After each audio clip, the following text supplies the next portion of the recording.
台北市保安大队深夜12点伫滨江街路检的时阵，发现一台车的驾驶真可疑。对方一开始搁计配合，把这个引擎关掉，但是无来落车。想袂到无长田雄雄发动这个引擎，冲撞这个路检站，员警马上连开7枪，大破车链，甲嫌犯压制逮捕。原来是车顶有毒品的通缉犯，搁伫车顶敲出着毒品胺甲海洛因。 员警开枪了后，随甲嫌犯压伫涂骹。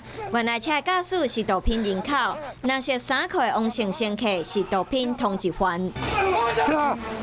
我来管账门，我说。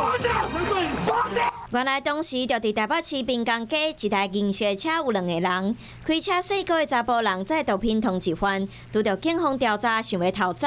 不过拒绝检查到20公尺了后，因为链仔红开7枪，绑链红抓到，嘛伫车顶敲到毒品。希望他能够立刻下车接受我们盘查，但是他马上又将引擎发动之后，欲加速逃逸。